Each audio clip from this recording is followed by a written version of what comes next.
Subscribe कीजिए हमारे YouTube channel AR3 coaching classes को और बेल आइकॉन को प्रेस करो ताकि लेटेस्ट वीडियो की नोटिफिकेशन सबसे पहले पा सकें। हेलो स्टूडेंट, मैं अरविंद कुमार आज आपका स्वागत करता हूं अपने YouTube channel AR3 coaching classes में। तो आज हम इस वीडियो में कक्षा 10वीं के NCERT मैथ का क्या पढ़ेंगे हम समांतर श्रेणियां, जो कि अध्याय 5 है और इसकी प्रश्नावली है 5.1।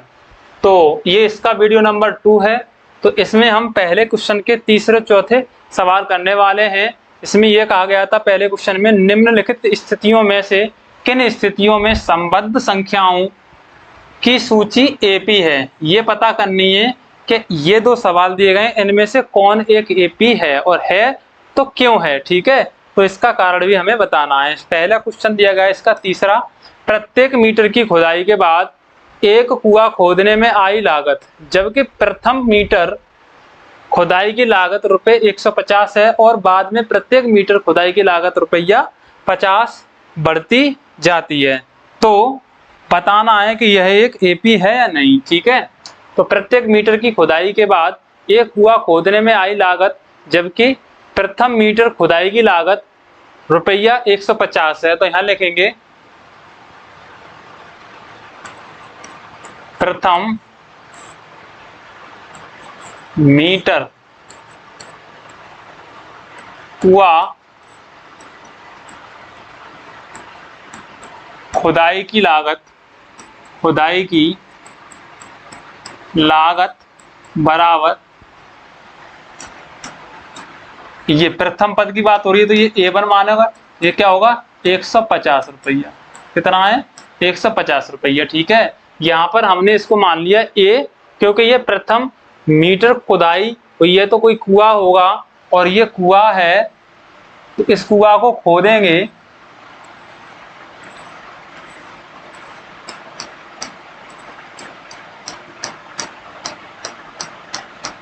ये।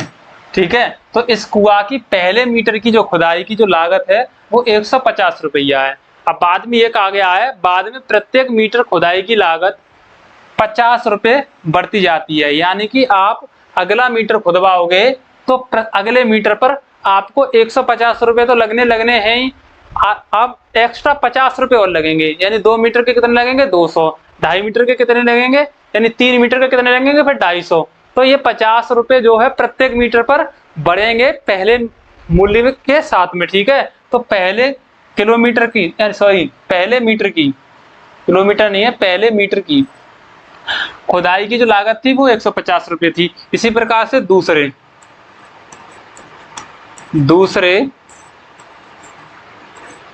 मीटर की खुदाई की लागत में, या इस तरह से लिख सकते हो, इसको इस तरह से लिखेंगे,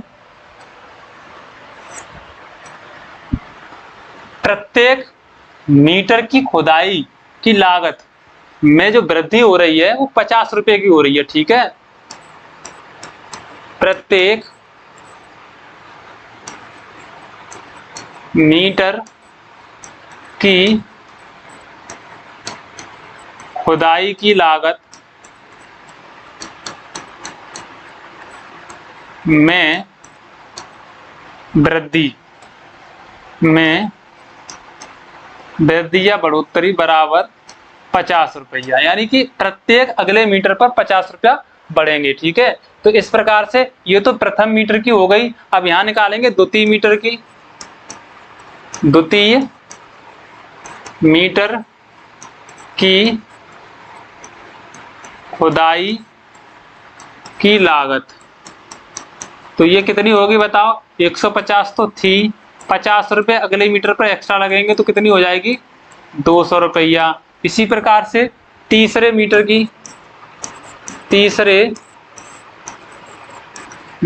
की खुदाई की लागत बराबर, देखो पहले इससे पहले वाले पर 200 रुपए लग रहे थे और इस पर अगला ये तीसरा हो गया तो इस पर 50 रुपए और लगेंगे, तो इस पर कितने हो जाएंगे 250 रुपए।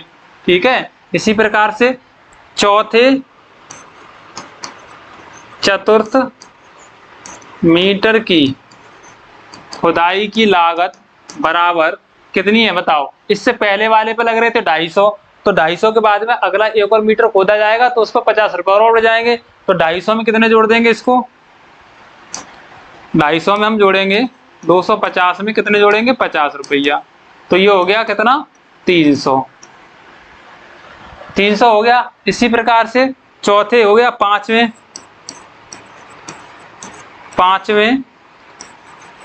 मीटर की खुदाई की लागत बराबर, देखो इससे पहले वाले पे लग रही थी 300, तो 300 में कितने जोड़ने हमको 50 रुपए और जोड़ने, तो कितने हो जाएंगे बताओ 350 रुपए। ये हो गया हमारा पांचवा। तो ये बताओ पहले मीटर की खुदाई की जो लागत थी, तो इसको लिख देंगे अर्थात इस प्रकार से लिखेंगे इसको, अर्थात पहले मीटर की जो खुदाई थी वो 150, दूसरे मीटर की जो खुदाई थी वो 50 रुपए वृद्धि हुई थी तो 200, फिर इसके बाद में तीसरे मीटर की खुदाई की जो लागत आई थी वो 250, फिर 300, फिर 350। इस तरह से ये आगे भी एक बनती चली जाएगी। अब यहाँ देख रहे हैं कि प्रत्येक बार अगला पद जो प्राप्त हो रहा है वो पिछले पद में 50 जोड़ने से प्राप्त हो रहा है, यानी 50 की वृद्धि हो रही है। तो ये क्या होगा, एक एपी होगा। तो यहाँ लिखेंगे यहाँ प्रत्येक अगला पद 50 जोड़ने से प्राप्त हो रहा है,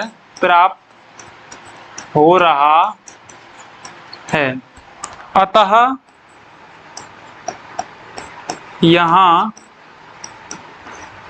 जो सारवंतर, अब इनका अगर सारवंतर निकालना चाहोगे तो 200 का 50 के बीच में जो डिफरेंस आ रहा है वो कितना है बताओ, 200 और 150 के 50, 250 और 200 के बीच में जो डिफरेंस है वो कितना है 50, 300 और 250 के बीच में जो डिफरेंस आ रहा है वो कितना है बताओ, यानी 50। तो यहाँ पर अतः यहाँ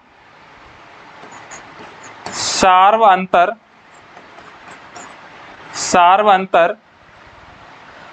डी बराबर 50 समान है, यानी कि ये जो 50 है वो सार्वअंतर का काम कर रहा है। अब तो जब यहाँ सार्वअंतर समान है तो तब यह एक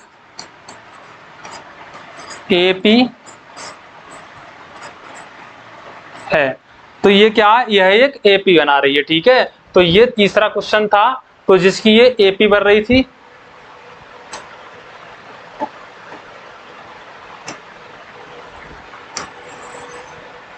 ये वाले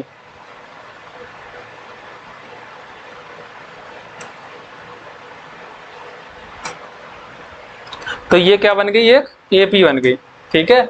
नेक्स्ट बढ़ते हैं क्वेश्चन नंबर 4। खाते में प्रत्येक वर्ष का मिश्र धन, जबकि 10,000 रुपए की धनराशि 8% वार्षिक की दर से चक्रवृद्धि ब्याज जमा की जाती है। तो देखो मूलधन कितना दिया गया है, सबसे पहले लिखेंगे मूलधन बराबर 10,000 रुपये है, और इसकी जो दर है ब्याज की वो कितनी दी गई है 8% वार्षिक लगा हुआ है, यानी एक साल पर 100 रुपए के कितने रुपए देने हैं तुम्हें, 8 रुपए ब्याज के देने हैं, ठीक है। तो ये कहा गया है चक्रवृद्धि ब्याज पर जमा की जाती है। तो मिश्रधन क्या होगा, प्रत्येक वर्ष का मिश्रधन, ठीक है। तो यहां लिखेंगे माना, ऐसे लिखेंगे प्रत्येक वर्ष का, ठीक है। तो पहले वर्ष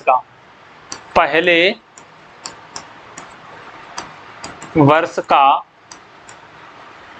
जो प्रारंभ में जो मिश्रधन था, तो प्रारंभ में तो मूलधन ही रहेगा, क्योंकि उसने 10,000 रुपए दिए थे तो 10,000 ही रहेंगे। अब वो 10,000 रुपए दिए जाएंगे तो एक वर्ष बाद दिए जाएंगे, तो ठीक है। तो यहाँ पर प्रारंभ में जो मूलधन है, प्रारंभ में मूलधन कितना है, मूलधन है हमारा 10,000 रुपये, यानी कि प्रारंभ में मूलधन 10,000 रुपये है।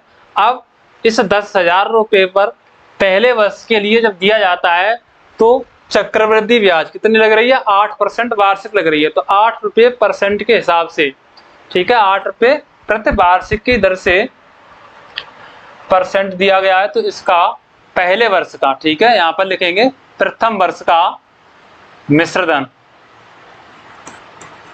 प्रथम वर्ष का मिश्र धन। तो प्रथम वर्ष का मिश्र धन बताओ क्या होगा? मिश्र धन, यहां पर चक्रवृद्धि ब्याज वाले में मिश्र धन बराबर होता है मूलधन गुणा 1 प्लस आर, यानी कि दर बटे 100, दर बटे 100 और इसकी घात n। ये तो है सूत्र, ठीक है। तो ये प्रथम वर्ष के लिए निकाल रहे हो, तो यहां पर प्रथम वर्ष का मिश्र धन बराबर मूलधन 10,000 गुणा 1 प्लस दर कितनी है? 8/100, n बराबर कितना है? 1, यानी कि पहले वर्ष के लिए निकाल रहे हो, तो यहाँ से प्रथम वर्ष के लिए n बराबर 1 लगाओगे यहाँ पर। अब इसको लिखोगे तो ये 10,000 गुणा, इसको काट दोगे तो 4 दूनी 8 और ये 2500 का 125 बार, 25 से तुम 25 दो 27/25, कितना हो गया? 25 से इसको काट देंगे, 2500 का 100 0 0, 27 का इसके साथ गुणा करेंगे तो यहाँ से हो जाएगा 2 0 ये लगे, 4 7 28 के 8, 4 दूनी 8 और 2 10, यानी कि 10,800 रुपये पहले वर्ष को मिश्र धन दिया जाएगा, ठीक है। कितने रुपए मूलधन पर? 10,000 रुपये के मूलधन पर। अब दूसरे वर्ष में, दूसरे वर्ष का मिश्र धन, तो दूसरे वर्ष का जो मिश्र धन होगा वो 10,000 गुणा 1 प्लस 8% वार्षिक ब्याज की दर है, तो ये बट्टे 100 और घात कितनी हो जाएगी? 2, क्योंकि 2 वर्ष के लिए निकाल, दूसरे वर्ष में निकालना है। तो यहाँ पर इसको आगे हल करेंगे तो ये 10,000 गुणा इसका ये क्या आएगा बताओ? 8 से 2 चौका 4 दूनी 8 और ये 25 बार, 25 से कम 25 से 2 27, तो ये 27/25 और इसका वर्ग है तो 2 बार लिखेंगे, यानी कि इसको लिख देंगे 10,000 गुणा 27/25 गुणा 27/25।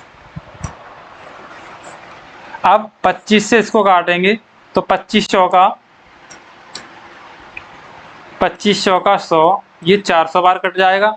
फिर 25 से इसको काटेंगे तो 25 से कम 25, ये तो एक बार कट गए, 25 से कम 25, 15 बचे और 25 सिक्के 150, तो 16 बार। कितनी बार कट गया? 25 सिक्के 150। अरे 25 से कम 25, 25 5 15 बचेंगे, 15 के आगे 0 बढ़ा दिया तो 150 हो गए, 150 में 25 सिक्के 150 होते हैं। अब इनका गुणा कर लेंगे आपस में, 16 गुणा 27 गुणा 27, ठीक है। तो 27 का वर्ग कितना होता है? इसका 16, 27 और 27 का गुणा करेंगे तो बराबर लगाएंगे 16 गुणा, देखो 27 का गुणा कर लो, 27 का गुणा कर लो, अगर 27 का वर्ग याद नहीं है तो इसका गुणा करेंगे तो इसको कर देंगे 7 7 49, ठीक है। सीधा सीधा गुणा कर ले रहे हैं एक बार में, 7 7 49 के 9 हासिल 4, 7 दूनी 14 और 7 दूनी 14, 14 दूनी 28, 28 और 4 32 के 2 हासिल 3, 2 दूनी 4 और 3 7, कितना होगा? 729। तो 27 का जो वर्ग होता है वो 729 होता है, तो यहाँ पर 729। अब 729 में 16 का फिर गुणा कर देंगे तो 16 85 16 निम्मा 144, 144 के 4 हासिल 14, 16 दूनी 32, 32 और 14 जोड़ देंगे तो कितने हो जाएंगे? 46, तो 46 के 6 हासिल 4, 16 7 119, 16 7 112, ठीक है, 16 7 112।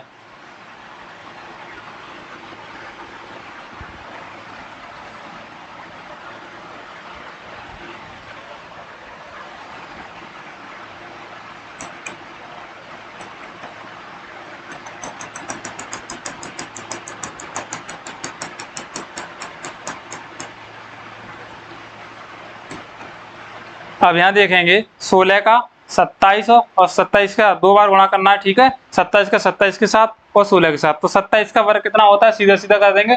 16 गुणा 27 का वर्ग होता है 729। अब 16 का 729 के साथ गुणा करेंगे तो 16 पंजे 80, 16 नंबर 144, 16 नंबर 144 के 4 हासिल 14, ठीक है। अब 144 होते हैं 4 तो यहाँ लिख दिए, 16 नंबर 144, 16 दूनी 32, 32 में हम 14 जोड़ देंगे तो ये कितना हो जाएगा 46, 46 के 6 हासिल 4, 16 सत्ते 112, 16 सत्ते 112 जोड़ देंगे, यहाँ पर 4 हासिल किए हैं तो ये 4 और 2 6 1 1 तो 116, यानी कि 11 6, ये हो गया 11,664। तो ये दूसरे वर्ष का जो मिश्र धन आ रहा है वो कितना आ रहा है 11,664। अब यहाँ पर ये जो बन रही है अर्थात ऐसे लिखेंगे, अर्थात प्रत्येक वर्ष का मिश्र धन प्रत्येक अगले वर्षों का मिश्र धन कौन कौन से होंगे। देखो सबसे पहले प्रारंभ में तो उसका जो मूलधन था वही था, कितना था 10,000। पहले वर्ष का जो आया था वो कितना आया था 10,800, 10,800 कॉमा दूसरे वर्ष का कितना आया बताओ, ये 11,664 कॉमा डॉट डॉट। इसी तरह से तीसरे वर्ष का चौथे वर्ष का निकालेंगे, ठीक है। तो यहाँ पर ये है, ये प्रथम पद, ये द्वितीय पद और ये तृतीय पद। अब यहाँ पर देखो इनके बीच का जो अंतर निकालेंगे सार्वंतर, तो कितना कितना आएगा बताओ। तो यहाँ पर हम ये A1, यहाँ पर A1 ये है, ये A1 और ये A2 और ये A3, यानी कि ये पद हैं प्रथम द्वितीय तृतीय, इसी प्रकार से चतुर्थ। तो इनके दो क्रमागत पदों के यानी कि D1 निकालोगे सार्वंतर तो ये A2 minus A1, A2 minus A1 बराबर 10,800 माइनस 10,000 बराबर कितने बचेंगे, यहाँ पर 800, ठीक है। इसी प्रकार से D2 निकालेंगे, D2 बराबर तो A3 माइनस A2 11,664 माइनस 10,800, क्योंकि यहाँ पर ये A3 का मान 11,664 माइनस A2 का मान कितना 10,800। अब इसमें से इसको घटाएंगे तो यहाँ से कितना मिल रहा है हमको, यहाँ 4 में से 0 गया तो 4, ठीक है। 6 में से 0 गया तो 6, अब फिर 6 में से 8 जाएंगे नहीं तो 16 हो जाएंगे, 16 में से 8 गए तो 8 बचेंगे, यहाँ पर रह गया 0। अब यहाँ से दाई लेंगे 10, तो 10 में से यानी कि यहाँ से कितना बचेगा 9, ठीक है। अब देखो 11 6 6 4 इस तरह से घटा लेंगे, 10 8 0 0, यहाँ 4 यहाँ 6 और यहाँ 16, 16 में से 8 गए तो 8। अब यहाँ से दाई ली 10, ठीक है। यहाँ तो यहाँ कितना बचेगा, यहाँ तो 0 रह गया तो 0 में से 0, इधर भी 0, तो कितने बचेंगे बताओ 864, तो यहाँ पर 864, ठीक है। तो ये बच गया 864। अब यहाँ देख रहे हैं पहला जो सार्वंतर था वो 800 था, दूसरा सार्वंतर है वो कितना है 864 है, यानी कि यहाँ सार्वंतर समान नहीं आ रहा है, अतः यह एक भी नहीं है। तो यहाँ लिख देंगे, यहाँ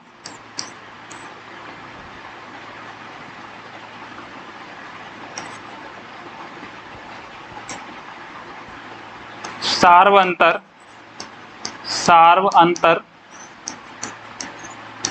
समान नहीं है, अतः यह एक एपी नहीं है, ठीक है। तो ये क्या है, एक एपी नहीं है। तो ये था हमारा क्वेश्चन नंबर 4। आगे अगली वीडियो में, नेक्स्ट वीडियो में लेंगे हम आपको ये प्रश्नावली 5.1 का दूसरे क्वेश्चन के ये 5 सवाल कराएंगे इस वीडियो में, ठीक है। तब तक के लिए आपको धन्यवाद।